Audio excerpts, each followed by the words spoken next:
Hi everyone, welcome back my another video. তো আজি এটা নরমাল ব্লগ হ'ব ফাৰ্মিংৰ ওপৰত হ'বলৈ গৈ আছে মানে আজি ছাগলী ফাৰ্মিংৰ ওপৰত এটা ভিডিও দিম তো যিবিলাকে নেকি ফাৰ্মিং ভিডিও চাই ভাল পায় তো আপোনালোকে চাই থাকিব পাৰে লাষ্টলৈকে আৰু যিবিলাকে নেকি চাউনৰ ভিডিও চাই থাকে আগে পিছে তো আপোনালোকে যদি চাম বুলি ভাবে ফাৰ্মিংৰ ভিডিও চাই থাকিব পাৰে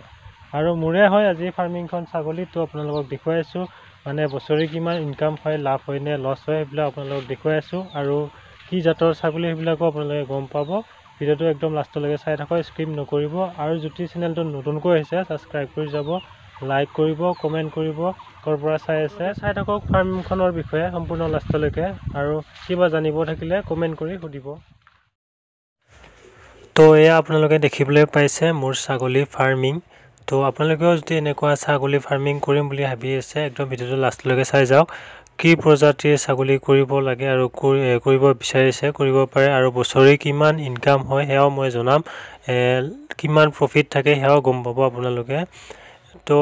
মই যেটো কৰিছো হেতু হৈছে আপোনাৰ লোকেল প্ৰজাতিৰ ছাগলী তো আপোনালোকেও যদি কৰিম বুলি ভাবে লোকেল প্ৰজাতিৰ কৰিব পাৰে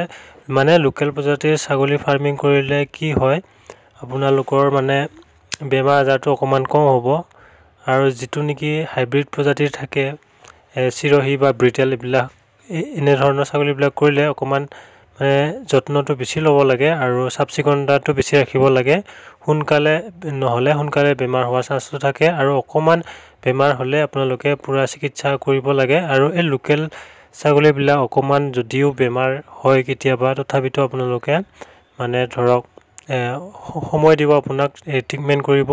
কিন্তু যিবিলাক নেকি হাইব্ৰিড প্ৰজাতিৰ থাকে এইবিলাক অকমান অসুবিধা হয় যদি সময়মতে চিকিৎসা কৰা নাযায় হুনকালে মৰি থাকিব তো মই কৰিছো বৰ্তমান 20টাৰ পৰা 22টা মান আছে ছাগলী আৰু আছিল 8টা মান তো এই 8টাটো বিকি দিলো মই দুমাহ মান আগত পইচা দৰকাৰ হৈছিল কাৰণে তো 8টাত মই প্ৰায় 40000 মান টকা পাইছিলো তো মই বছৰত প্ৰায় 3বাৰ মান ছাগলী বিক্ৰী কৰো তো 3বাৰত 1,20,000 পৰা 30,000 টকা মান আহে বছৰি তো আৰু গুটেখিনি ৰাখি থৈ দিলে তাতকে আৰু বেছি হয় বছৰি আপোনাৰ 2.5 লাখ টকা লৈকে ইনকাম হ'ব কিন্তু ইমানখিনি মানে তো গুটেখিনি ৰাখি থৈ দিলে অকমান দেৰিকে ডাঙৰ কৰি বিকিলে মানে পইচা বেছি পোৱা যায় কিন্তু অলপ কষ্টটো বেছি হয় এই কাৰণে মই বাকি যিখিনি আছিল বিকি থাকো বছৰত 3বাৰ বিক্ৰী কৰি দিও নহলে মানে ছাগলী বাঢ়ি গৈ থাকিলে মানে যত্নটো বেছি হয় তাত দানাৰ খৰচটো অকমান বাঢ়ি যায় এই কাৰণে মই বিকি থাকো আৰু আপোনালোকে এনেকৈ কৰিলে মানে দানা কিনিবৰ বাবে মাজে মাজে ছাগলী মানে অকমান বিকিব লাগিব আৰু যত্নটো তেতিয়া মানে কম কৰিলেও হয় মানে ৰাখিলে ভাল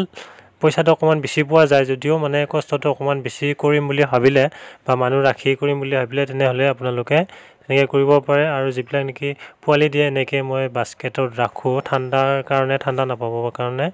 এনেকৈ ৰাখো মানে ঠাণ্ডাত বৰ অসুবিধা হয়তো এই কাৰণে এনেকৈ ৰখা যায় আৰু তো আপোনালোকেও এনেকৈ যেতিয়া পোৱালি দিব এনেকৈ ৰাখিব পাৰে আৰু মোৰ এটা অনুৰোধ আপোনালোকক যদি চেনেলটো আপোনালোকে নতুনকৈ আহিছে সাবস্ক্ৰাইব কৰি যাব লগতে লাইক কৰি দিব আপোনালোকৰ এটা লাইক আৰু সাবস্ক্ৰাইবে মোৰ নতুন ভিডিও বনাবলৈ উৎসাহ দিয়ে তো আপোনালোকে পাহৰি নাযাব সাবস্ক্ৰাইব কৰিবৰ কাৰণে আৰু মই যেটো নেকি দানা দিও হে দানাটো হৈছে আপোনাৰ মাকৈ লগত আৰু চাপৰ আৰু খুদ চাউল মানে মাকৈ আৰু খুদ চাউল আৰু তুহৰ গুৰি এইবিলাক মানে মিক্স কৰি ফলে মানে মই সিজাই ফলে ধুনিয়াকে